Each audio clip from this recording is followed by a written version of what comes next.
नमस्कार विद्यार्थी मित्रांनो, आपला पाठ 8वा इतिहासाचा मौर्य साम्राज्यानंतरची राज्ये.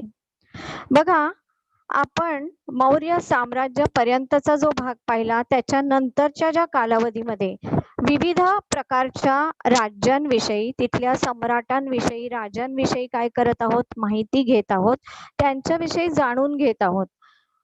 तर ह्या मौर्य साम्राज्यानंतर जो काही कालखंड अस्तित्वात आला, तर त्याच्यामध्ये प्रामुख्याने जर आपण विचार केला तर यामध्ये शुंग घराणं, आपण पुष्यमित्र शुंगाविषयी माहिती पाहिली की कशा पद्धतीने त्याने मौर्य साम्राज्य लयाला नेलं आणि आपली शुंग घराण्याची सत्ता स्थापन केली. त्यानंतर इंडो ग्रीक राजांमध्ये मी तुम्हाला राजा मिनांडर याच्याविषयी, ज्याचा उल्लेख बौद्ध साहित्यामध्ये मिलिंद या नावाने केला जातो, याच्याविषयी माहिती सांगितली की मौर्य साम्राज्याच्या लयाला गेल्यानंतर शुंग घराणं, इंडो ग्रीक राजे हे सर्वजण काय झाले, तर त्या ठिकाणी राज्य करू लागले. त्यानंतर कुशाण राजे हे सुद्धा, आणि त्याच्यामध्ये सम्राट कनिष्क हा बलाढ्य आणि पराक्रमी असा राजा होता आणि तो सुद्धा काय झाला, तर सत्तेवरती आला. मग अशा पद्धतीने ह्या विविध राजवटी काय झाल्या, तर मौर्य कालानंतर अस्तित्वात आल्या. मग आता ह्या सर्व गोष्टी घडत असताना किंवा या विविध सत्ता अस्तित्वात येत असताना इसवी सनाच्या 3ऱ्या शतकाच्या शेवटी उत्तर भारतामध्ये गुप्त राजघराण्याचा किंवा गुप्त सत्तेचा, गुप्त साम्राज्याचा काय झाला, उदय झाला. गुप्त साम्राज्य हे प्रामुख्याने त्याचा जो संस्थापक आहे त्याचं नाव आहे श्रीगुप्त. श्रीगुप्त याने काय केलं, तर गुप्त साम्राज्याची स्थापना केली. बघा, याच्यातली जी काही नावं आहेत ही तुम्हाला मौर्य साम्राज्याची साधर्म्य राखणारी वाटतील. मग ज्या वेळेला तुम्हाला परीक्षेमध्ये प्रश्न विचारले जातात त्यावेळेला दुसरा चंद्रगुप्त हा गुप्त साम्राज्याचा आहे आणि कधीतरी उत्तर चंद्रगुप्त मौर्य विषयी लिहिलं जातं, परंतु त्यामध्ये कधीही गल्लत करायची नाही. चंद्रगुप्त आणि चंद्रगुप्त मौर्य याच्यामध्ये फरक आहे. जेव्हा दुसरा चंद्रगुप्त विचारला जातो त्यावेळेला तुम्हाला गुप्त साम्राज्याच्या चंद्रगुप्ताविषयी माहिती लिहायची असते, उत्तर लिहायचं असतं. आणि चंद्रगुप्त मौर्य हा वेगळा, जो मौर्य साम्राज्यामधला सम्राट होता. तेव्हा या दोन गोष्टी ज्या आहेत त्यांच्यामध्ये प्रचंड फरक आहे किंवा या दोन सम्राटांमध्ये, राजवटींमध्ये फरक आहे. तो सर्वात प्रथम जाणून घ्यायचा आहे की गुप्त साम्राज्य वेगळं आहे, त्याच्यातल्या नावांमध्ये साधर्म्य असलं तरी कधीही स्वतःची त्याच्यामध्ये गल्लत करून घ्यायची नाही. तर श्रीगुप्त याने काय केलं, तर गुप्त साम्राज्याचा काय रचला, पाया रचला. आणि ह्यामध्ये जे काही राजे घडून गेले, राजे होऊन गेले, तर ते अतिशय पराक्रमी होते. आणि मुख्य म्हणजे गुप्त साम्राज्य हे बराच काळ त्यांनी उत्तर भारतामध्ये काय केली, तर आपली सत्ता अबाधित राखली. म्हणजे त्या सत्तेवर कोणाचंही वर्चस्व, लढाया, हल्ले झाले तरी ते परतवून लावले आणि आपलं साम्राज्य काय केलं, तर टिकवून ठेवलं. म्हणजे पराक्रमी सम्राटांची एक मालिका त्यामध्ये आपल्याला काय होते, दिसून येते. असं हे काय आहे, तर गुप्त साम्राज्य आहे. जवळजवळ 400 वर्षांचा कालखंड ह्या गुप्त साम्राज्याला राजवटीसाठी मिळाला. ही सर्वात मोठी बाब आहे. मग आता विविध प्रकारच्या ज्या सत्ता होत्या, टोळ्या होत्या, त्या काळामध्ये काय होत्या, तर अस्तित्वात होत्या. कुशाण साम्राज्य होतं. मग अशा विविध प्रकारच्या ज्या टोळ्या होत्या, सत्ता होत्या, त्यांच्याशी संघर्ष करून गुप्त साम्राज्य काय झालं, स्थापन झालं. त्यांनी आपल्या साम्राज्याचा पाया रचला. मुख्य म्हणजे ह्या कालावधीमध्ये जे गुप्त घराण्याचे सम्राट होऊन गेले. त्याच्यामध्ये समुद्रगुप्त, पहिला चंद्रगुप्त, दुसरा चंद्रगुप्त हे अतिशय वीर आणि पराक्रमी असे राजे होऊन गेले की ज्यांना कुशल सेनापती, एक लढवय्ये, त्यानंतर कुशल प्रशासक ह्या दृष्टीने त्यांची इतिहासामध्ये काय केली गेली तर नोंद केली गेली. बघा, केवळ एक राजा सामर्थ्यवान असून, एक सम्राट सामर्थ्यवान असून चालत नाही, तर जर सत्ता टिकवायची असेल, तिचा विस्तार करायचा असेल तर काय असावं लागतं, तर त्या पुढची पिढी सुद्धा कशी असावी लागते, तेवढीच ताकदवान, तेवढीच कुशल असणं आवश्यक आहे. तरच ती सत्ता काय राहते, टिकून राहते. जर ती निर्बल आणि दुर्बल ठरली तर काय होऊ शकतं, तर ती सत्ता लयाला जाते. परंतु गुप्त साम्राज्यामध्ये असं घडलं नाही. गुप्त साम्राज्यामध्ये एकापेक्षा एक महान सम्राट होऊन गेले की ज्यांची तुलना विविध राजांशी आणि सम्राटांशी केली गेली, हे आपण नंतर पाहणारच आहोत. परंतु या पद्धतीने गुप्त साम्राज्यामध्ये सम्राटांचं जे युद्ध कौशल्य होतं ते अतिशय कसं होतं, तर ते त्यामध्ये निपुण होते. आता श्रीगुप्त याने काय केलं, तर गुप्त साम्राज्याचा पाया रचला, हे मी तुम्हाला सांगितलं. आता यामध्ये आपल्याला समुद्रगुप्त आणि दुसरा चंद्रगुप्त यांच्या विषयीची माहिती घ्यायची आहे. तर समुद्रगुप्ताचा पराक्रम आणि दुसरा चंद्रगुप्त याचा पराक्रम हा अतुलनीय ठरला. बघा, जसं मी तुम्हाला पुष्यमित्र शुंग घराण्याची एक वंशावळ दाखवली, मौर्य साम्राज्याची वंशावळ दाखवली, तशी गुप्त साम्राज्याची सुद्धा भली मोठी वंशावळ आहे. परंतु त्याचा आपल्याला अभ्यास करायचा नाहीये. परंतु त्यापेक्षा सुद्धा महत्वाचं काय आहे, तर या वंशावळीमध्ये हे दोन अतिशय महान पराक्रमी सम्राट होऊन गेले. तर त्यांच्याविषयीची आपल्याला काय करायची आहे, माहिती घ्यायची आहे, त्यांच्याविषयी जाणून घ्यायचं आहे. तर ज्या वेळेला समुद्रगुप्त हा गुप्त सम्राट ज्या वेळेला गादीवरती आला, त्यावेळेला प्रामुख्याने कोणत्या घटना, तर मुख्य म्हणजे तर ह्याचं जे युग आहे किंवा ह्याची जी कारकीर्द आहे ती गुप्त साम्राज्याची सुवर्ण कारकीर्द समजली जाते आणि दुसरा चंद्रगुप्त याची कारकीर्द सुद्धा सुवर्ण कारकीर्द समजली जाते. म्हणजे इतकी प्रचंड काहीतरी गोष्ट किंवा प्रचंड त्यांनी भारतीय इतिहासामध्ये गोष्टी करून दाखवल्या किंवा त्याच्यामध्ये विविध प्रकारे आपल्या कौशल्याने, युद्धाने, लष्करी प्रशासकीय गोष्टींनी भर घातली की ज्याचा उल्लेख इतिहासाला खरोखर सुवर्णाक्षरांमध्ये करावा लागतो. मग आता सम्राट समुद्रगुप्त जो आहे, तर हा गुप्त राजांच्या राज्य विस्ताराला प्रामुख्याने समुद्रगुप्ताच्या कारकिर्दीमध्ये काय झाली, तर सुरुवात झाली. बघा, तो अतिशय महत्वाकांक्षी असा राजा होता. त्याला आपला गुप्त साम्राज्याचा जो विस्तार आहे तो करण्याची प्रचंड इच्छा होती आणि म्हणून त्याने आसपासच्या राजांचा पराभव करून हा आपल्या राज्याचा काय केला, विस्तार वाढवला. आता या पद्धतीने त्याचं लष्करी कौशल्य, युद्ध निपुणता असल्यामुळे त्याचा दबदबा आणि त्याच्याविषयीचा आदर किंवा त्याच्याविषयीचं जे इतर काही आहे ते निर्माण झालं लोकांमध्ये की ते भयही असू शकतं, आदरही असू शकतो किंवा ह्या राजापासून आपल्याला धोका आहे, तेव्हा आपण काय केलं पाहिजे, याची सत्ता मानली पाहिजे. ह्या पद्धतीचा एक लोकांच्या मनामध्ये दबदबा त्याच्याविषयी निर्माण झाला आणि त्याची सत्ता आणि वर्चस्व काय झालं, तर वाढायला लागलं. मग आता त्याच्या वर्चस्वामुळे इतर भागातल्या जे राजे होते त्यांनी सुद्धा काय केलं, तर या राजाबरोबर विविध प्रकारचे करार मदार केले आणि त्याचं वर्चस्व मान्य केलं, त्याच्याशी मैत्रीपूर्ण संबंध निर्माण केले. बघा, मैत्रीपूर्ण संबंध निर्माण करण्याचं महत्वाचं कारण का, तर आपलं राज्य सुरक्षित ठेवण्यासाठी त्यांनी काय केलं, तर समुद्रगुप्ताशी मैत्रीचे काय केले, करार केले आणि अशा पद्धतीने श्रीलंकेपर्यंत त्याचे मैत्रीपूर्ण संबंध निर्माण झाले. आता समुद्रगुप्त ह्याने ज्या 5 क्षेत्रांवर अधिराज्य केलं, बघा, सत्ता वाढवली, ती कुठपर्यंत नेली हे सर्वात महत्वाचं आहे.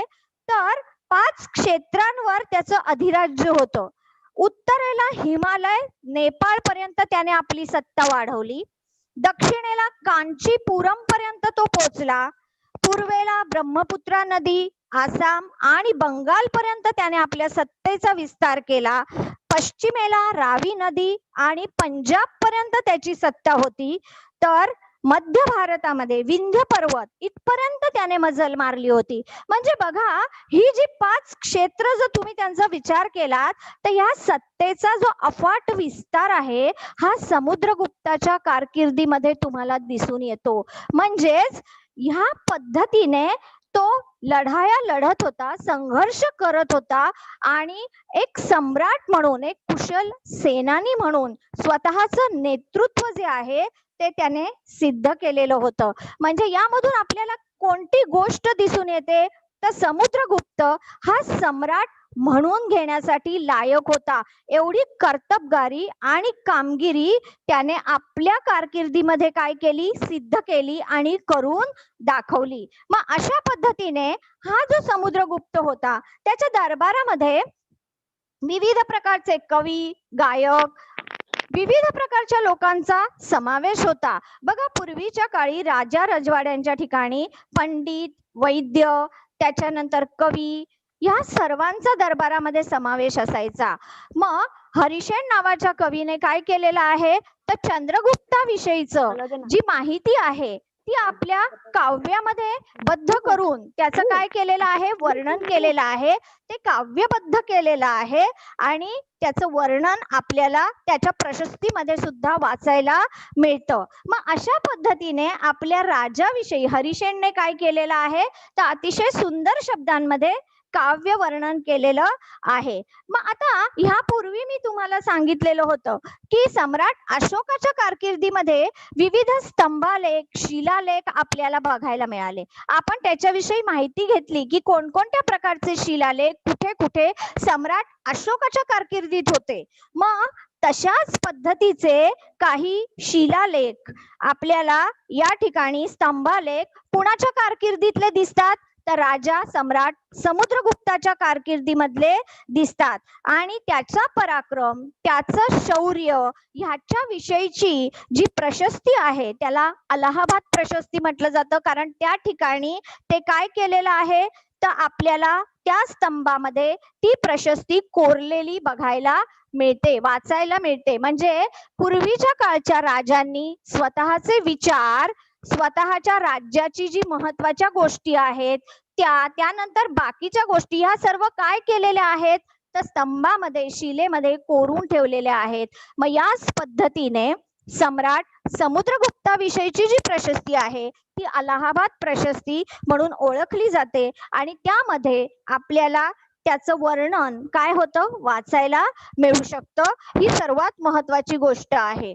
आता हा जो सम्राट समुद्रगुप्त होऊन गेला, वीणा वादनामध्ये अतिशय निपुण असा होता. बघा, आपण ज्या वेळेला इतिहासाचा हा प्राचीन भारताचा इतिहास हा भाग जेव्हा आपण सुरू केला, अगदी सुरुवातीच्या काळामध्ये हे पुस्तक आपण जेव्हा सुरू केलं शिकण्यासाठी इयत्ता 6वीचं, त्यावेळेला आपण प्राचीन भारतातली वाद्य हा एक भाग घेतला होता की कुठल्या कुठल्या प्रकारची वाद्य या काळामध्ये अस्तित्वात होती. हा भाग आपला प्रथम सत्रामध्ये झालेला आहे.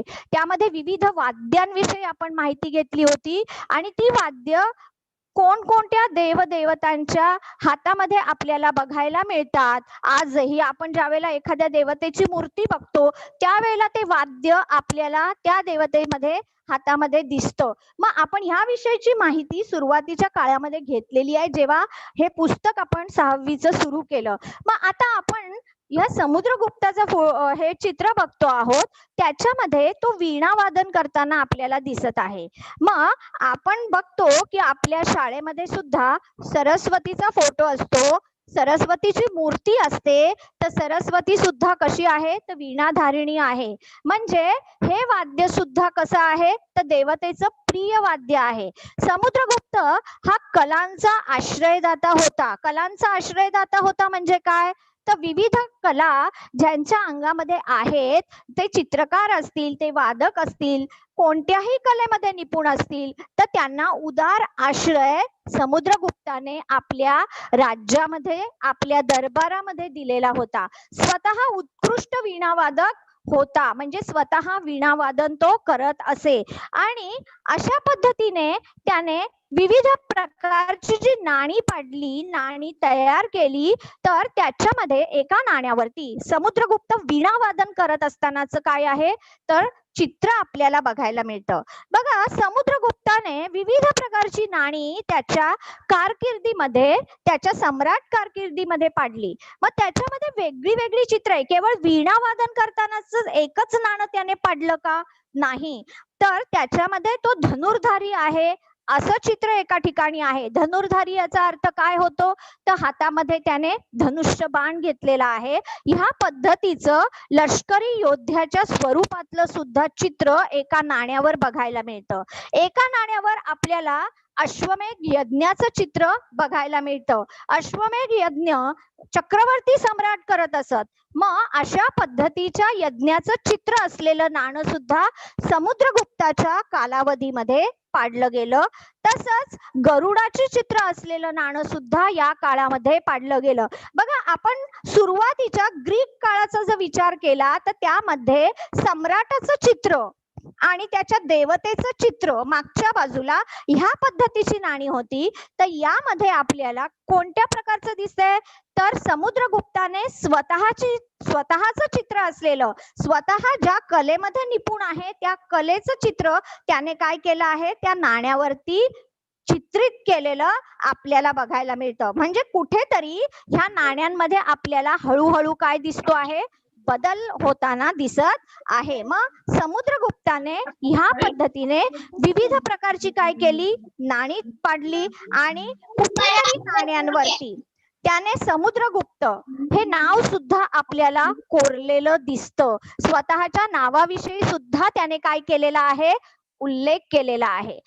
बघा, समुद्रगुप्त हा गुप्त सम्राट अतिशय पराक्रमी होता, कुशल नेतृत्व होतं, विविध प्रकारचं कौशल्य ते प्रशासकीय असेल ते त्याच्यामध्ये अतिशय मोठ्या प्रमाणात होतं.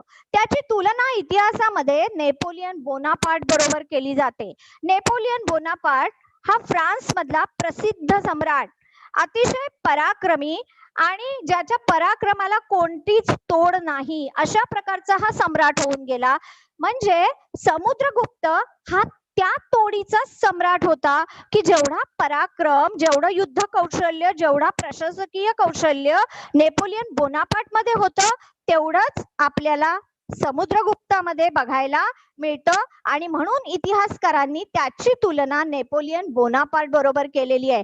बघा, ज्या वेळेला मी तुम्हाला सम्राट अशोक शिकवला त्यावेळेला सम्राट अशोकाची तुलना कोणाबरोबर केली गेली, तर सिकंदर द अलेक्झांडर ग्रेट याच्या बरोबर केली गेली. म्हणजे आपले जे भारतीय सम्राट होऊन गेले हे पराक्रमामध्ये, युद्धनीतीमध्ये, प्रशासकीय कौशल्यांमध्ये कोणत्याही पाश्चात्य देशातल्या सम्राटांपेक्षा कुठेही कमी नव्हते. त्यांच्यामध्ये सुद्धा तेवढंच युद्ध कौशल्य, तेवढंच प्रशासकीय कौशल्य, तेवढीच दूरदृष्टी त्यामध्ये इतिहासकारांना आढळून आली. आणि म्हणून ही तुलना करण्याची इच्छा त्यांच्या मनामध्ये निर्माण झाली. म्हणून एक गोष्ट लक्षात ठेवायची की सम्राट समुद्रगुप्त याची तुलना ही नेपोलियन बोनापार्ट बरोबर केली जाते.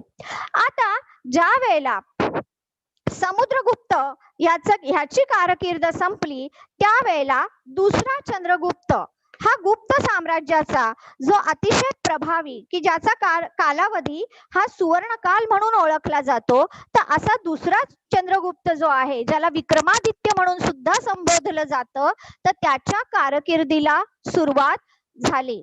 ह्याची कारकीर्द ही गुप्त घराण्याचं जे साम्राज्य आहे ते या काळामध्ये अतिशय वाढलं. त्याचा पराक्रम, त्याचा दबदबा हा मोठ्या प्रमाणामध्ये वाढला. दुसरा चंद्रगुप्त समुद्रगुप्ताचा मुलगा, आता त्याने वायव्येच्या दिशेने काय केलं, तर गुप्त साम्राज्य हे वाढवण्यासाठी मोठा पराक्रम गाजवला.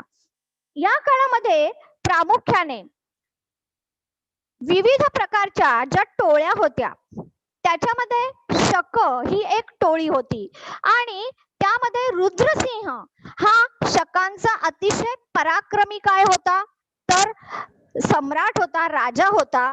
तो अतिशय कुशल सेनापती होता. मग तिथपर्यंत मजल मारण्याचं काम कुणी केलं तर दुसरा चंद्रगुप्त याने केलं. त्याने शकांचा पराभव केला. विविध प्रकारच्या या टोळ्या होत्या, परंतु त्याच्यामध्ये सुद्धा पराक्रमी राजे होते जे त्या टोळीचे प्रमुख असत.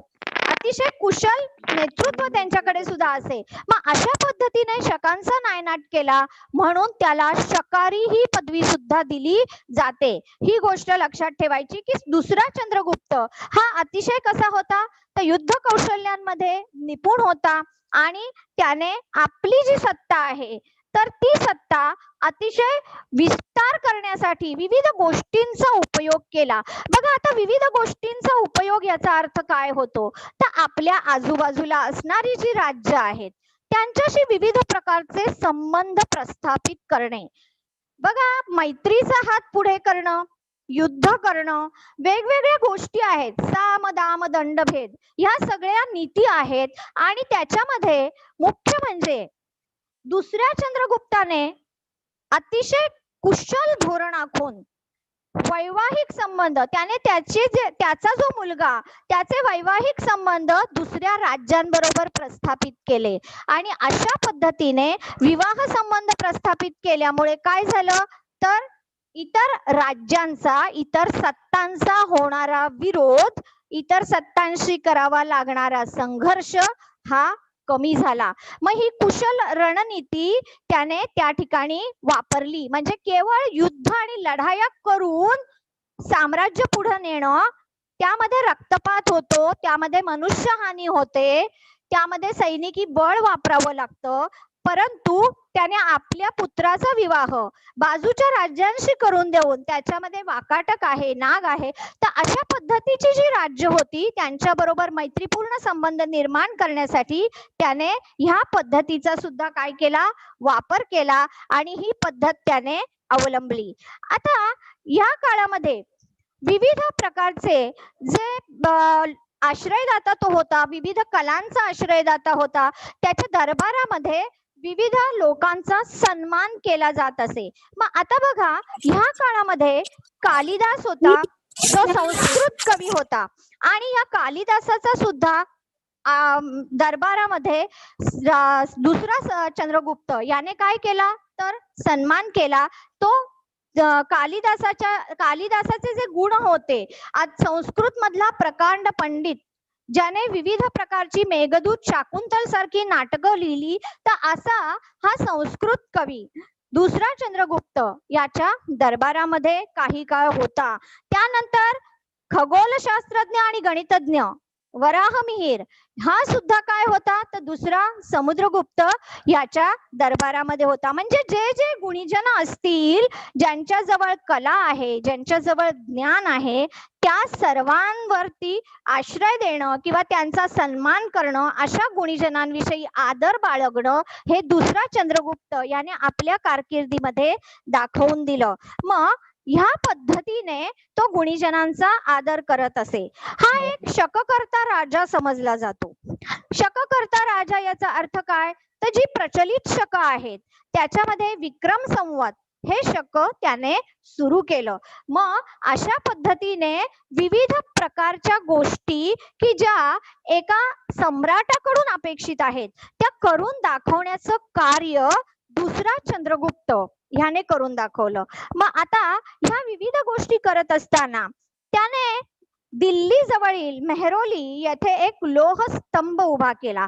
दिल्ली जवळील जी मेहरोली हा जो भाग आहे त्या ठिकाणी आपल्याला हा स्तंभ काय होतो बघायला मिळतो. या स्तंभाचं चित्र आपल्याला काय होतं बघायला मिळतं. तो स्तंभ आजही मेहरोलीमध्ये तुम्हाला जेव्हा तुम्ही दिल्लीला जाता तेव्हा तो बघायला मिळतो. हा स्तंभ जो आहे त्याला अजूनही गंज लागलेला नाही. तर मग अशा प्रकारचं विज्ञान, अशा प्रकारच्या कला ह्यांचा जो मेळ आहे किंवा यांची जी भरभराट आहे, त्यांचा जो उत्कर्ष आहे, तर तो या काळामध्ये बघायला मिळतो. गुप्त साम्राज्यातला सर्वाधिक हा प्रबळ सम्राट होऊन गेला दुसरा चंद्रगुप्त, आणि ह्या साम्राज्याच्या ज्या भरभराटीचा परमोत्कर्ष आहे तो आपल्याला दुसरा चंद्रगुप्त याच्या काळामध्ये बघायला मिळतो. तो ह्याच दृष्टीने की मग ती कला असेल, ते विज्ञान असेल, ती कोणतीही गोष्ट असेल, तर दुसरा चंद्रगुप्त याच्या काळामध्ये ह्या सर्वांचा आपल्याला परमोत्कर्ष बघायला मिळतो. आता या कालावधीमध्ये विविध प्रकारच्या ज्या गोष्टी घडल्या त्याच्यामध्ये फाहियान हा एक चीनी प्रवासी, जो बौद्ध भिक्खू म्हणूनही त्याचा उल्लेख केला जातो, हा चीन मधून भारतामध्ये आलेला होता. आणि त्याने काय केलं तर विविध प्रकारच्या ज्या भागांमध्ये त्याने भेटी दिल्या, त्याने प्रवास केला आणि आपला गुप्त काळातला जो प्रवास वृत्तांत आहे तो त्याने काय केला तर लिहून ठेवला, त्याची माहिती जमा करून घेतली. मग आता ह्या प्रवास वृत्तामध्ये किंवा ह्या त्याने केलेल्या प्रवास वर्णनामध्ये त्याने गुप्त काळातलं जे समाज जीवन आहे ते अतिशय जवळून पाहिलं की कशा प्रकारचे प्रशासक आहेत, कशा प्रकारचं जीवन गुप्त काळातली लोक जगत आहेत, याच्याविषयीची माहिती कुणी लिहिली तर फाहियान हा चीनी प्रवासी, हा जो त्या काळामध्ये भारतामध्ये आलेला होता, त्याने त्याविषयीची माहिती लिहिली. त्यामध्ये त्याने अतिथीगृहांविषयी लिहिलं की लोक एका नगरातून दुसऱ्या नगरामध्ये किंवा एखाद्या धर्मक्षेत्राला भेट देण्यासाठी ज्या वेळेला जातात धार्मिक ठिकाणी, त्यावेळेला त्या ठिकाणी अतिथीगृहांची काय केलेली आहे, सोय केलेली आहे, धर्मशाळा आहेत. या पद्धतीने लोकांची सोय कोणाकडनं केली जाते आहे तर सम्राटांकडून केली जाते आहे. लोकांविषयीची जी भावना आहे ती याच्यामधून प्रशासकांची दिसून येते. मग अशा पद्धतीचं जीवन या ठिकाणी लोकांचं आहे. त्यानंतर लोक आपापल्या धर्मांचं पालन आणि आचरण जे आहे तर ते व्यवस्थितपणे करत आहेत, याविषयीचा उल्लेख सुद्धा त्याच्यामध्ये आपल्याला वाचायला मिळतो की विविध विहार आहेत, मंदिरं आहेत आणि त्या सर्वांमध्ये लोक स्वतःच्या धर्माचं काय करताना दिसतात, आचरण करताना दिसतात. प्रत्येकाला स्वतःचा व्यवसाय करण्याचं स्वातंत्र्य आहे, कोणावरही कुठलाही प्रकारचं बंधन नाही. स्वतःचा व्यवसाय प्रत्येक जण काय करतो, करू शकतो. लोकांसाठी बघा, आपण जर विचार केला, एक गोष्ट लक्षात घ्या की तुम्ही कोणताही कालावधी पाहिला, तुम्ही सम्राट अशोकाचा कालावधी बघा, दुसरा चंद्रगुप्त मौर्याचा कालावधी बघा, तुमच्या एक गोष्ट लक्षात येईल की ज्या गोष्टी आपण सम्राट अशोकाच्या काळामध्ये पाहिलेल्या होत्या की ज्या वेळेला त्याने कलिंग युद्धानंतर स्वतःची राजवस्त्र उतरवली आणि बौद्ध धर्माचा स्वीकार केला, त्यावेळेला दया, क्षमा, शांती ह्या सर्व गोष्टी ज्या त्याने अंगीकारल्या, त्यातनं त्याने ज्या गोष्टी केल्या, लोकांसाठी केल्या, प्राणीमात्रांसाठी केल्या, त्याच तुम्हाला दुसरा चंद्रगुप्तच्या काळामध्ये दिसून येतील. बघा, ह्या ठिकाणी त्याने स्वतःची राजवस्त्र उतरवलेली नाहीयेत, तो सम्राट म्हणूनच आहे, परंतु तरी सुद्धा त्याने ह्या सर्व गोष्टी केलेल्या दिसून येतात, अंमलात आणलेल्या दिसून येतात की लोकांसाठी धर्मशाळा बांधलेल्या आहेत, अतिथीगृह बांधलेली आहेत, हॉस्पिटल, इस्पितळ, दवाखाने बांधलेले आहेत की जिथे काय केलं जात होतं तर गरिबांना वैद्यकीय उपचार सेवा ज्या आहेत त्या मोफत दिल्या जात होत्या. मग ह्या सर्व गोष्टी समाजाच्या दृष्टीने, आपल्या प्रजेच्या दृष्टीने कशा आहेत तर महत्वाच्या आहेत. मग लोकांना कुठेही येण्या जाण्यासाठी मज्जाव नव्हता. लोक आपले जे व्यवसाय आहेत ते आपापल्या परीने करू शकत होते. ह्या सर्व गोष्टी महत्वाच्या आहेत. आणि ह्या सर्व गोष्टी कशासाठी आवश्यक आहेत तर प्रामुख्याने जी समाज व्यवस्था जी असते ती समाज व्यवस्था सुरळीत राहण्यासाठी, व्यवस्थित राहण्यासाठी या गोष्टींचा अतिशय महत्व राखतात. कारण का तर ह्या गोष्टी, समाज जर व्यवस्थित असेल तर राजाला राज्य करणं हे सोपं जातं. समाजामध्ये काय राहते, शांतता राहते. ही सर्वात महत्वाची गोष्ट आहे. आणि फाहियान याने महत्वाची गोष्ट काय लिहिली गुप्त साम्राज्याविषयी, तर येथील लोक दारू पित नाहीत, व्यसनी नाहीत, हे सर्वात महत्वाची गोष्ट आहे. हिंसा करत नाहीत, ही सर्वात महत्वाची गोष्ट आहे. म्हणजे ही गोष्ट जी विरळा दिसू शकते, अपवादात्मक दिसू शकते, ती गुप्त साम्राज्यामध्ये दिसून आली. कुणाला दिसून आली? तर चीनी प्रवासी फाहियान याने या गोष्टीचा काय केलेला आहे, उल्लेख केलेला आहे. म्हणजे आपल्या एक गोष्ट लक्षात येते की गुप्त साम्राज्य, मग तो समुद्रगुप्ताचा कालावधी असेल किंवा दुसरा चंद्रगुप्त याचा कालावधी असेल, तर तो किती परमोच्च बिंदूपर्यंत होता, त्याचा उत्कर्ष कुठपर्यंत झालेला होता की एका चीनी प्रवाशाला सुद्धा त्याची दखल घेणं भाग पडलं. आणि त्याच्याविषयीची जी माहिती आहे ती त्याने अतिशय अभिमानाने लिहिली की गुप्त साम्राज्यातल्या ह्या ज्या गोष्टी आहेत या अतिशय चांगल्या आहेत, ज्या मला भारतामध्ये जाऊन आढळल्या. म्हणजे एक गोष्ट लक्षात घ्या की प्राचीन भारताचा जो आपण इतिहास बघत आहोत, की या काळातल्या ज्या सत्ता बघत आहोत, तर ह्या सत्तांमध्ये जे सम्राट होऊन गेले, त्या सम्राटांमध्ये प्रशासकीय कौशल्य, दूरदृष्टी ही अतिशय होती. आपल्या समाजावरची जी पकड आहे, प्रजेवरची जी पकड आहे, ती कशा प्रकारे राखायची, त्यांच्यामध्ये कोणत्या प्रकारचे गुण निर्माण होतील ते पाहायचं. ह्यासाठी ह्या सम्राटांनी आटोकाट प्रयत्न केले. प्रजेला कोणत्याही प्रकारचे त्रास होऊ नयेत, त्यांचं जीवन सुखी समाधानी असेल तर आपल्याला राज्य करणं हे सोपं जाणार आहे. ह्यासाठी सुद्धा हे सम्राट काय राहिले, तर अतिशय प्रयत्नशील राहिले. मग अशा प्रकारे हा आपल्याला दुसरा चंद्रगुप्त याने अतिशय उत्कृष्ट अशी राजव्यवस्था निर्माण केली. त्याच्याविषयीची आज आपण समुद्रगुप्त आणि दुसरा चंद्रगुप्त ह्या गुप्त साम्राज्यातल्या दोन महान सम्राटांविषयीची आपण या ठिकाणी काय केलेली आहे, आज माहिती घेतलेली आहे. आणि आता आपण आपल्या पुढच्या तासाला वर्धन राजघराणं त्यातला महत्वाचा राजा हर्षवर्धन याच्याविषयीची काय करणार आहोत, माहिती घेणार आहोत. धन्यवाद. धन्यवाद मॅडम.